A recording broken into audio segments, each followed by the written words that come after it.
Hello, everyone, and welcome to the inaugural Bus Drivers Are Out podcast with your host, me, Brian Cohen. I have a very special treat for you today, as I had the opportunity to speak with Averey from Real World Portland. I spoke to her about everything that's happened so far this season, what's going on in her life, and just a whole bunch more. She answered a bunch of my questions, and it was very, very interesting, I felt. So before I get to that, let me just do a quick little shameless plug alert. You can follow me on Twitter at BusDriversAreOut, or you can go to my blog, your source for sports and television. It is busdriversareout.blogspot.com. All right, so enough of that. Let me get straight to what you're really here for, and that is to listen to Averey. So here we go. Hello? Yes. Okay, I'm good. I can hear you now. Okay, good. All right. So I thought this season so far has been, one of the best in a while. I don't know, maybe the cast or even maybe the location. I don't know what's going on, but It was a very good season. So when you found out that you were going, to Portland, what was your initial reaction to finding out that you were going to be in Portland? When I honestly, my thing was, I'm originally from Michigan. As Stranger Days, and I just moved to Arizona when I was on the show. I was in Arizona. The only thing I asked the people that were casting, I was like, all right. They're like, they go, well, we're going to tell you where it is. And my thing was, I was like, well, if it's anywhere but Michigan, I'll be happy. And they're like, it's not Michigan. And they told me it was Oregon. At first I was like, okay, cool. I've never been to Oregon. And then I thought about it, and I'm like, what's in Oregon? It was just like a little damn. Because I had heard. Exactly, I had a spot. Right, because I had heard, because I don't, I'm a probably really bad. I don't watch the Real World. And so, but I had known that the last cast went to St. Thomas. So I'm like, okay, so they get to go to Virgin Islands, and I get to go to Portland, Oregon. Yeah, we'll stop them. Yeah, I was like, all right, that's fun. But, as soon as I got to Oregon, I liked it. I really liked it, because it's really green and, really, eco-friendly. And obviously I brought my dog. It's very, very dog-friendly. Right. And it's kind of, unique. It's like a hidden gem, I would say, because it's, people there are very, eccentric but accepting. So you can be weird, and no one's going to look at you funny. Yeah, that's definitely good for this group of cast. Right. Definitely good for us. Yeah. But so you mentioned you brought your dog. So when you brought that up to MTV as a possibility, were they on board with that at first, or did you kind of have to charm your way through it to get them to be accepting of that? Right. Well, it's actually kind of funny because they asked me if I would like to bring Daisy. They asked me.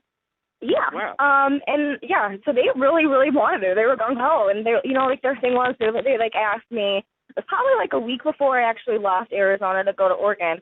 They called me up one day and they're like, "Hi, Averey, this is so and so. We were just wondering if you would like to bring your dog." I was like, yes, because my big issue before I came to the house was I don't know how I'm gonna manage Daisy because I don't have any family or I have friends, but who wants to watch a dog for 3 months? Right. And so they just kept asking questions. They're like, well, how little is Daisy? All the normal questions. And I was like, well, she's a Jack Russell Chihuahua mix. They were like, oh, so she's a little dog. I'm like, yeah. They're like, perfect. They're like, so she's nice. I'm like, yeah, she's nice enough. And they're like, all right, you can bring her. And I was like, really? That's fantastic, yeah. You must have been thrilled. Yeah, and I was like, really? I'm like, yeah, you can bring Daisy. And I was stoked. I was like, I can bring my dog? They're like, yep. I go, I am definitely in. You sold me with my dog. So I was pretty pumped I could bring my dog. Yeah. Because, she's like my baby. She's like my little family. Yeah, absolutely. So in the first episode, you had a quote of saying, it's not going to fall in love in 3 months, which in real world terms means that you're obviously going to get into a relationship. So, right, obviously. So what was it that Johnny attracted to you? Was it how sweet he was with Daisy, or was it obviously a lot more than that? Well, Daisy did help a lot. Mm-hmm. He did win me over with the dog because he was very, very sweet to Daisy, and he still loves Daisy.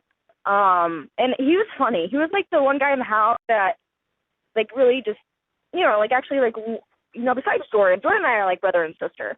Mm-hmm. But he was the one person in the house. I would be by myself, reading, and he'd come up and be like, "Hey, what are you doing?" you know, or just, like, he would, like, make time to just hang out with me. And, you know, like, everyone knew, like, he liked me. You know, like, I remember a bird coming up to me, like, Johnny has a crush on you. And I'm like, yeah, right. Because I didn't like Johnny at first, you know, like, not like that, you know, because I didn't want to believe her on the show at all. I was like, I don't want to hook up with anyone. I just want to just be single and enjoy it and see what happens. And one thing just kind of led to another. He, you know, he's just very nice and he's funny. You know, you guys see the bad side of him when he's all drunk, but when he's not drunk, you know, he's like obnoxious Johnny. But when he's not drunk, he's very down to earth. Yeah, he is kind of funny. Like the burger incident, like what does he mean by go eat? What does that mean? Go get a burger? I have no idea. Because he was drunk. He was just a drunk asshole guy, and just wanted to yell, and he was wasted. And me and Anna were just like, we wanted pizza. Like what? He has no idea. He doesn't remember that episode. Like he saw it, and he says to me, he goes, Abe, I don't even remember being on the streetcar. I was like, what? He was like, I have no idea. Like, it was all new to him. Like, the whole thing was new to him. He was like, oh, my God. You know, he even said it himself. He's like, what was I thinking with the burger thing? I was like, I don't know, Johnny. You know? He was, I know. It's one of those days, I guess. Yeah. But so I liked him because he's, like, the funny guy. Yeah. Funny absolutely. Guy. Yeah, that helps. So, in Portland, did you, obviously Jess and Tyler became close, but did you or anyone else become friendly or friends with anyone to go out with or hang out at the house with? Oh, yeah. Or just mainly, yeah? No, yeah, like all the time.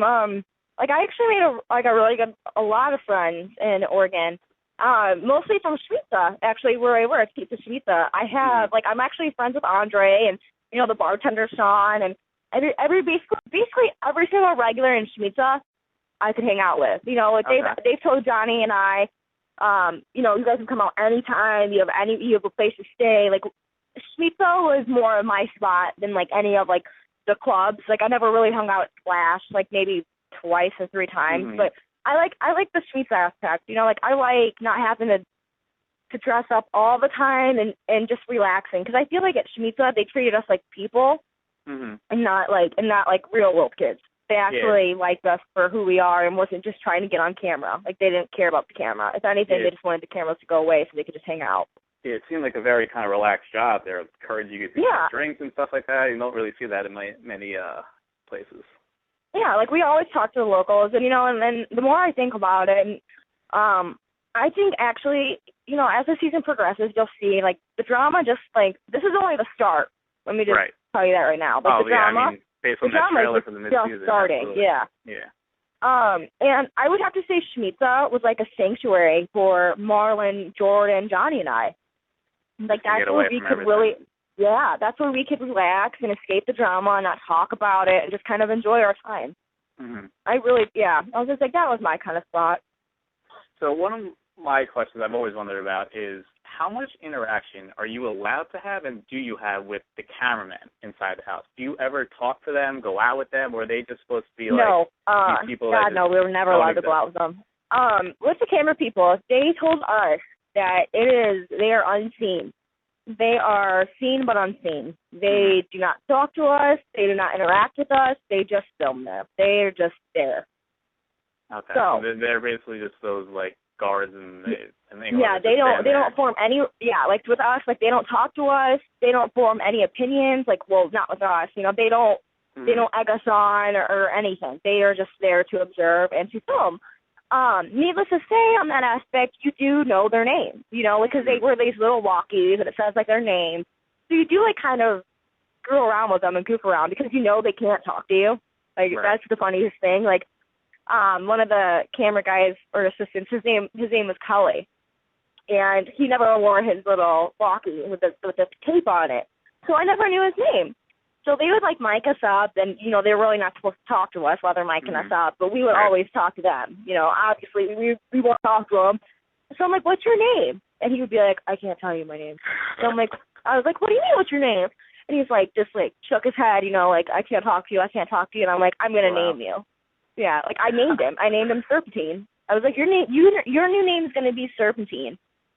And he started laughing. Yeah, so like you kind of name them, and like you do talk to them, and you kind of get their personalities, but it's not like okay, filming's done, let's go get some drinks. Like, no.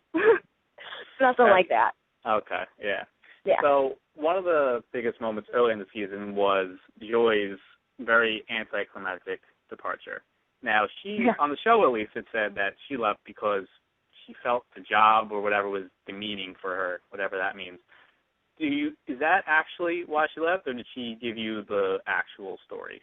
Yeah, Joy actually had a legit reason for leaving.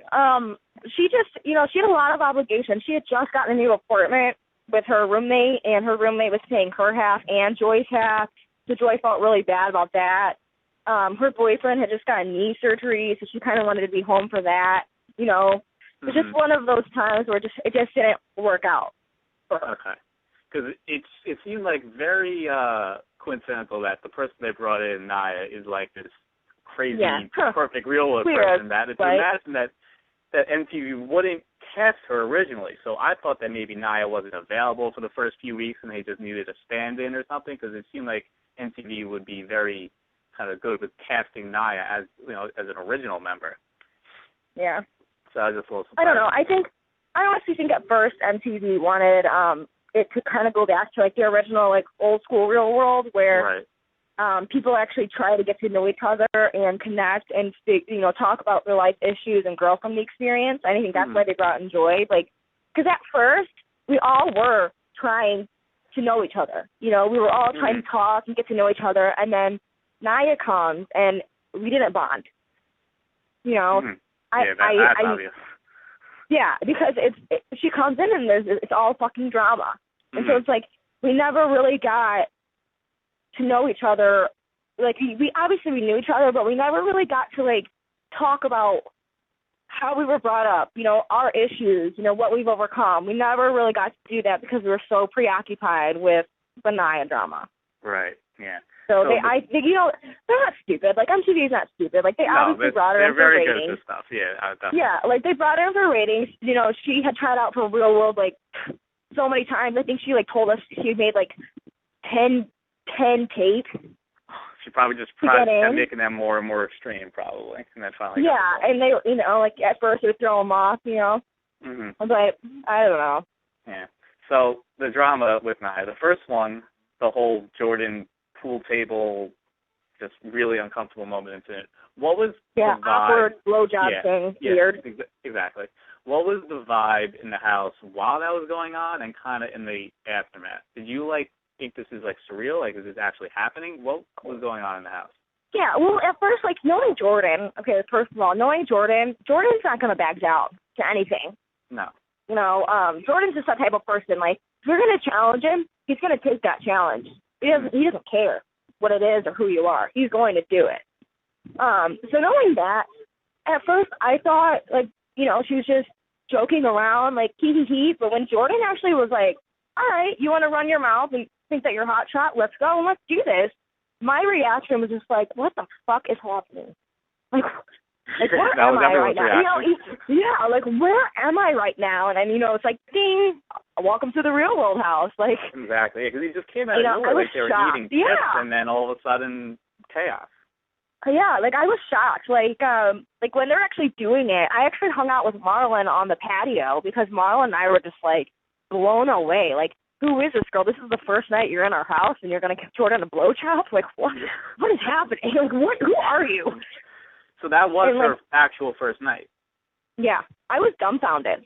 Wow. I was kind of dumbfounded, just whoa. And then to top herself. I'll be lenient. It's probably 1 to 3rd night. We'll be lenient because I don't really know the date. So it's 1 to 3 within a week. Yeah. And then to prove that wasn't a fluke, Jordan and I got into it again last episode about the whole racist monkey sounds. Yep. You were asleep, I think, for most of it, at least till the end. Yep. So from what you heard and what you've seen now, Jordan, he's not a racist, right? God, Jordan is far from a racist. Right. I just want to, clear up the air with this one. Jordan is like a brother to me. Out of the show, it was, you don't see it, but Jordan was my best friend on the show besides Johnny. It was us three all the time. And that's the thing, people, you don't really get to see the Jordan that we know. Jordan only did that. Like, you can tell, like, she keeps egging him on, going into his room. He wants to go to bed. He is wasted. Everyone can see that. He is completely wasted. Yeah. And, and his point and his rationale now, and if you know Jordan, he doesn't care if it's black or white. He doesn't care if he's white. He wants to prove a point. And if you are an African American and you're throwing the N-word around, calling a white person an N-word, well, he's like, if you're calling me an N-word, why can't I act like it? Yeah, that's what I took from it too. I didn't. But he's like, you can't do that. He's like, you can't do that. If you think it's wrong for me to say that, then it's wrong for you to say that. It doesn't matter. And that was his point. And something that everyone doesn't see is when Jordan actually goes into Nia and I's room. The reason he's going into Nia and I's room is to put Daisy in my bed. So he wasn't even going in to keep the knife like, oh, it was just no. So happened that he was legit. Yep. He was trying to put Daisy in my bed. He goes, "Come on, Daisy, let's go to mommy." And I was kind of like half awake at this point, like trying to go back to sleep. So I was kind of a little drunk. You're like, I'm asleep. And I remember him like sitting down Daisy and was like, "Okay, Daisy, go to mommy, go to mommy." And as soon as she came in the room, that's when Nia was like, "Get the fuck out of my room!" Because you see it, she's sleeping at first, and all you see is Jordan with his back towards me. That's because he's walking away because he set my dog down. It's just unbelievable. Because then the biggest standout that was the whole monkey sounds N-word thing. But people forget the fact that Nia had a lamp to Jordan and threatened to not only just murder her, but bring people out to murder her. It's just, and everyone forgets that gets swept under the rug. Right, and everyone forgets that. Like, did no one pay attention when she brought up Jordan's hand? Yeah, that was, like, I thought, the worst comment of the entire episode. That is worse. That is worse than that, because you know what? He can't change that. He was born that way. Yeah. He did nothing he did nothing to deserve that. You don't do that. That's like, that's like him bringing up the rape thing. Like, you don't cross those lines. Yeah, that's, I think those two are he could have been like, oh yeah, Nia, you just pulled a Kobe Bryant, but it didn't work out, did it? He didn't say that. No. He didn't say that. Yeah. So for me, it was just like, it goes both ways. They're both in the wrong. Two wrongs don't make a right. Nah, yeah. But everyone's giving Jordan so much shit for that, but it's not that he really thinks that. It's proving a point. Right. It was proving a point, and it just got out of hand. Mm-hmm. Do you think you've seen the real Nia, or is all this just a ploy to try to parlay this into her book, whatever, signing? If you want my honest opinion, I don't even know if there is a real Nia. Yeah. I really don't. I agree. Yeah, I don't know a real Nia. I honestly think that she's just like a compulsive liar. And she says that herself. She's like, I'm the best liar. I'm a manipulator. I think that's all she is. I think she's a compulsive liar, and I don't think Nia knows who she is. Yeah, I think she just loves trying to get famous and doing whatever she possibly can. I agree. I completely agree. But you know what? If that's what it gets to be famous, and if that's what it takes is to be a completely disgusting, ugly person and to do the things that she does, I wouldn't want to be famous. Yeah. I don't want to be known for that. I don't want to be known as you're the crazy girl that did the low blows and lied and manipulated and is crazy basically and hit people for no reason. Like, I don't want to be that person. I would never want to be famous because of that. That's not what I want to be famous for. It doesn't seem worth it. Like, yeah. Like, so I'm perfectly fine being a good moral standing person and not being famous and be an ugly person on the inside and get famous, Yeah. It's not worth it.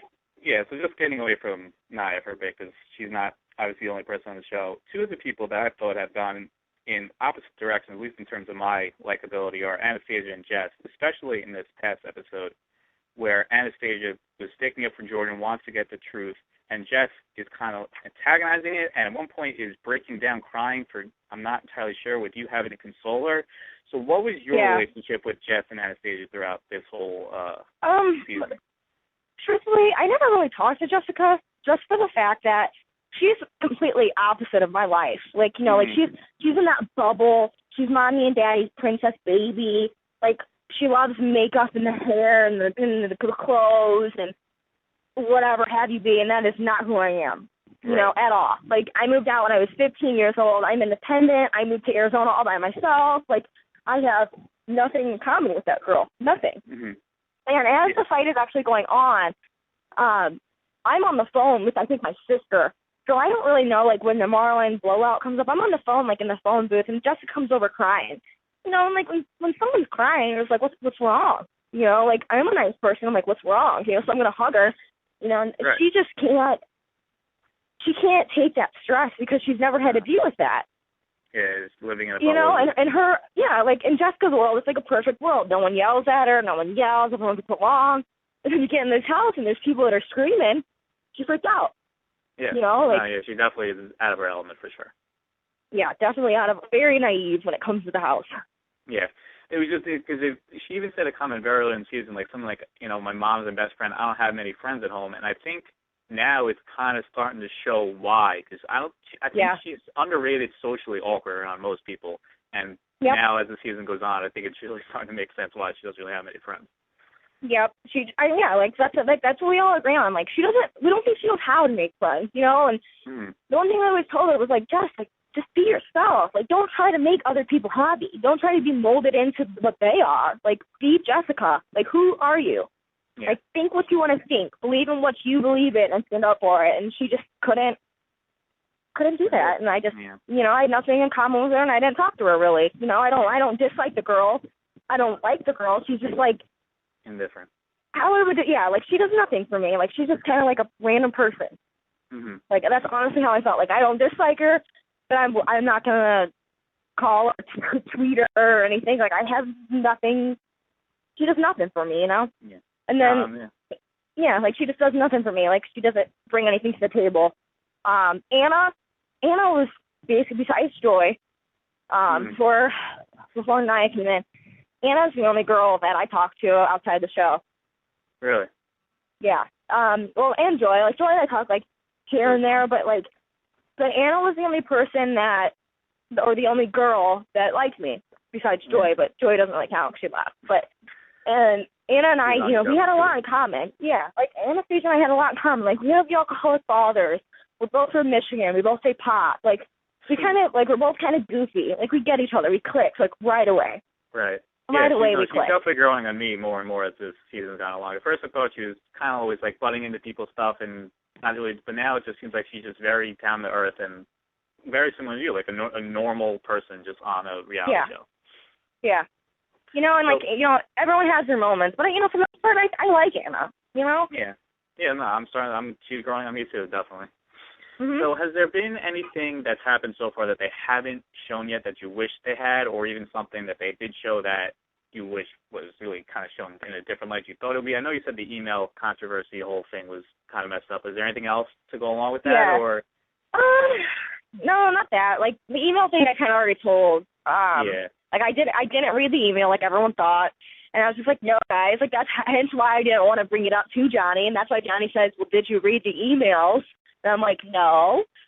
Like, people didn't pick up on that. I think people just want to hear what they want to hear sometimes and make it, like, more juicy. Mm-hmm. Like, whatever. Like, the whole Bridget fight wasn't as big of a deal as they make it seem. Like, they dragged us through a whole episode, and that was not a whole episode worth of drama, I promise you. Okay. But they're good at you know, like, dragging stuff out. Yeah. Yeah. I mean, other than that, I guess for the snowboarding trip, I wish they would have shown, because Danny Cass did something kind of disrespectful to me, and I yelled at him. Really? I actually yelled at Danny Cass, because they came into the house, and he goes, well, which bed has the most sex in it? And obviously it's going to be Johnny and I's bed. Right. Okay? And so he picks up a trash and dumps trash on our bed, thinking that it was like the smush room bed, and I flipped out. I was like, listen, motherfucker. I was like, I don't care who you are or what you're doing. I go, but you clean that up. I go, that is completely disrespectful. I go, that is my bed you're throwing the trash on. My bed. I go, I sleep in that every fucking night. And I go, do you have a girlfriend? You know, I was screaming. I was like, do you have a girlfriend? He's like, yeah. I go, how would you feel if I fucking put trash on you and your girlfriend's bed? Yeah, I was like, you don't do that. I wouldn't air that. That's the I was like, you don't fucking do that. I was like, yeah, right. It would have been a better sign. I was like, you don't do that. He was just like, you know, after I yelled at him, you know, he was kind of like, oh, I'm so sorry, and he did pick up the trash. He did, you know, and he did apologize. And after that, Danny and I were fine. But Like, I thought that was a little bit more entertaining than the email thing. Yeah, I based on your account, I would definitely agree. So we're only about a month into this now, right? That's what Taylor said, that she missed him for a month. And 2 months, so we're only like a month in about? No, you're probably like a month and a half in. Month and a half? Okay. Yeah, so, because Joy was in the house for about 3 weeks. 3 weeks? How much of a gap between Joy leaving and Naya coming was there? Was it just like the next day? Or a week. Oh, it was a full week. Okay. Yeah, we had a couple of days, but but you have to understand, like, they try to fast forward the first couple of weeks or the first month, because when Naya comes in, a lot of shit happens. I'm seeing a lot of shit happen. So they have to squish. Yeah, so they have to squish the last month into like 3 episodes. So they're trying to hurry up and get Joy out, because there's so much that happens. Like, after this episode, what episode are we on? 8? Next week's 8? I think next week's 8, yeah.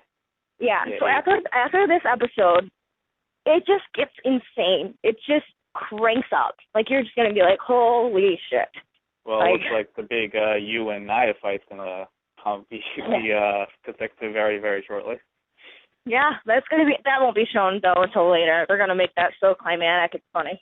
Yeah, well, I mean, based on the trailer, it seemed like I don't see how Naya would not get kicked out of the house. Obviously, you can't tell me if that happens or not, but that just seems like what would be the ultimate result. So, yeah, I mean, this season has just been fantastic. So what is going on just with you in your life now? Are you living out in Arizona still? Are you out in Boston with Johnny? Where are you at the moment? That I can't say. But I am in a transition period, so you can kind of hint. Okay. And I am out to dinner with Johnny, so you can just assume. Okay, I'll figure it out from there. Yeah, you can figure it out. Yeah. But like right now, I'm just kind of trying to find my niche. Like I have a new job. Like I don't work for Hooters anymore, unfortunately. I have a new job. I'm just trying to get settled, basically. Because I'm just trying to find that niche for me. Right. What's been like the reaction on like you go to a restaurant like now when you're at the dinner, or do people come up to you and be like, oh, I watched the show, I'm a big fan, or is there just not that much of a following really? All the time. And I bartend for a living. Yeah, and I bartend for a living. So it's like I'll be at work and someone's like, hey, you're that girl. And I'm like, who? Who's that girl? Who? You know, like, I think the best one that I've gotten so far was for Johnny's birthday. I took him to the circus. And that was probably the best recognized. We were completely thrown off guard. We were in a concession stand flying. He wanted a hot dog, I don't know. And it was a married couple, like a 30-ish married couple with a baby. And they were in front of us, and the lady kept looking behind us and looking behind us. She waved to Johnny, said hi to Johnny. And, you know, at this point, Johnny and I are, like, looking at each other like, this cannot be happening. Like, we're at a circus of little kids. Like, people our age, you're not going to the circus, you know?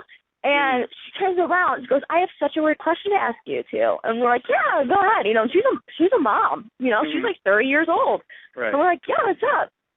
She goes, well, my husband and I watch The Real World, and are you Averey and Johnny? And we're like, shit. We're like, yeah, we're Averey and Johnny. And it was just like, they were just like, oh, see, darling, you know, I knew it was them. And they asked us all these questions, but that was probably the most shocking for me because I was completely not expecting it, you know? Like, I'm at the circus where there's a bunch of 6-year-olds running around, and someone asked me, like, I know you. And you're like, whoa. Not like, exactly the real-world demographic. Yeah, exactly. I was just completely thrown off. Like, wow. I was like, well, thanks for watching. And she's like, you guys are my favorites. And that was probably the weirdest one I got so far was the circus because I just didn't know. Or there was another one at the zoo. Well, Johnny and I went to the zoo. Circus. Interesting. Right, like the most random places that you wouldn't think people would recognize you, and they do. You know, or like you always feel like the crazy people too. Like I would much rather have someone say like, "Hey, you're Averey," or "Hey, you know, you're that girl from The Real World," than not say anything. And then like on my Twitter, like I'll see like, I just saw Averey at the zoo. He. Like that's creepy. Like at least say hi. You know, well, like Johnny got one. Followers. I know. I can't wait. I want to get that K so bad. You'll have to do something special for 10,000 followers. yeah, I just want 10K, and I'll be like, sweet, I'm cool. Yeah, but Johnny got a weird one, too, yesterday. Like, he went to Subway, got a sub. Girl didn't say a single word to him. Literally, as soon as he gets back in the car, his, like, Twitter thing was like, doo-doo-doo, comes back on. It was like, just made Johnny Riley a sub. And he's like, what the hell? He's like, why didn't you just tell me? You know, go back in and be like, I'm right here. Why didn't you just talk to me? Yeah. Like, well, we're not really that cool, guys. Like, we're just like you. We just happen to get lucky. Yeah. So, I think I saw you post, like, a picture of this on Twitter. Are you and Johnny, like, big Pokemon players? We are. That is amazing. We do. We do like the Pokemon. So do you, like, go to, like, tournaments and stuff, or do you just, like, play amongst you, like, with friends? Well, Johnny plays in tournaments. He started getting Pokemon tournaments. Wow. Yeah, we're really like we're big mom people, me and him. Like we like watching the cartoon, the Pokemon, like anything, Dragon Ball Z. So it's like that's why Johnny and I think we click, because we're big kids at heart. You know, like you kind of guess like we went to the zoo and the circus, like and play Pokemon. You know? And we play Pokemon and watch Dragon Ball Z, and there's always cartoons on at our house. Like we're such dorks. That's unbelievable. Right, so, like we always are watching cartoons, always. Are you also a big sports fan too? Or are you, because you're in Arizona, Boston, you have a lot of choices to be a sports league. I know. I actually my big sport is hockey. I love hockey, and my team is the Red Wings. I love the Red Wings. I love Zetterberg, Cleary, Datsuk, everyone on that team. Like, with you all, everyone. Like, and yes, I did watch them win yesterday. I was so proud of them. Game 7 now, right? Yeah. It's like, I was going to be so, they better win, if the Ducks beat them, I'm going to be so upset with them, because they're such a better team than that. Like, you know. So is Johnny a big Bruins fan? Yeah, he does like the Bruins. Wow, so it could be heated at one point in your relationship if it gets to that point. Yeah, we will definitely be going to like a Bruins game, and I'll be wearing my Red Wings jersey, and he'll be wearing his Bruins jersey, and we'll be screaming at each other all drunk. But I do like hockey. That's probably the one sport that I could watch all the time on TV. You know, because you know, football's cool, but I feel like football is like too stop and go for me. Right. And like hockey, like, you know, they get in fights, they you know, they crash the boards. Like, there's so much going on. It's so intense to me. Like, I just, you know, like, and the crowd goes crazy too, and it kind of just makes you like, woo! You know, I don't know, I just like everything. I love the atmosphere of hockey. Yeah, it's definitely exciting. So, are we going to see you on a challenge in the future? Because I think you would be a great contestant. I hope. Yeah? Yeah, who wouldn't want to be on a challenge? You win money on this one, shit. I'd much rather win money and be somewhere. Yeah, what if Naya was going to be your partner? Would that deter you from doing it, or would you suck it up and still do it? I would suck it up and still do it. I would be like, listen, Naya, like, I know you hate me. I know I hate you. But listen, I'm going to fucking win money. So you better hustle, and I will hustle. And then we can go back to hating each other. But I'm telling you what, I want to win. I want to make that money. Like, you know, like, I'm there for an objective. It's not just me and you hanging out now. We're here for a goal. We're here for a purpose. Absolutely. I should warn you, though, if you do get called, you got to do some heavy training, because this is basically like the fifth sport of America. These people are very into it, very intense, so it'll definitely test you in many ways. Yeah. But if I ever did a challenge, I think people would see a different side of me. Like, I would still be Averey, but they would see, like, the more competitive side to me. Like, are you a big competitive person outside of we haven't really seen much in that. So are you a big competitive person in your role? If there's a prize at the end, yeah. You know, if there's $500,000 or $250,000, well, fuck yeah. You know what I mean? But like in high school and stuff, like I played basketball, volleyball, softball. I did track for a little bit. Like I like sports, you know. Like I'm really out there, and I like winning. Like, who doesn't like winning? Yeah, of course. But in the same token, though, like, I realize it's just a game. You know, it's not life. It's just a game. Yeah, so, it's definitely easier when you have someone like Johnny back home to go home to. Yeah, right. That doesn't help or hurt. Sorry, it doesn't hurt. Yeah. No, but I would definitely I'd definitely do it. Okay, so this last question, then I'll let you go. Are you and Johnny ever going to be back in New York anytime soon? Yeah, we actually are probably going to be in New York this weekend. Oh, so next weekend or like right now? Like next weekend, because we have some like business stuff we have to take care of. So we'll be in New York. So is that for the reunion by chance? No, not yet. This is like we're doing like just like basically like follow up interviews and stuff that they always do. Like how are you? Like where are you now? You know. Okay. Yeah. So I mean, if you go out in New York, let me know. Me and my friends would love to meet you and Johnny. We're big fans, so we'd definitely love to. Oh yeah, I would definitely do that. Great. All right. Yeah, I'll definitely let Johnny know. Yeah, and if Johnny ever wants to come on and talk to me about the season, I would love to interview him as well. All right, I will let Johnny know that. Yeah. All right. Thank you very much, Averey. This has been a great show. I really thanks appreciate for talking it. to me. Yeah. All right. Have a great night. Have a great weekend. Thank you. You too. Bye. There you have it. The inaugural Bus Drivers Out podcast is in the books, and I thought it was a huge success. Before I let Averey go, I forgot to give her a chance to plug her own Twitter account, so I'll do that right now. You can follow her at Ave, A-V-E, _Tress, Tress. And, of course, you can follow me at Bus Drivers Route and hit up busdriversroute.blogspot.com. Okay, that'll wrap things up for today. Hopefully, maybe I'll do this again in the future. We'll see. I'll have to see if anyone else want to come on to interview with me, or maybe I'll have other surprises along the way. Until next time, have a good one.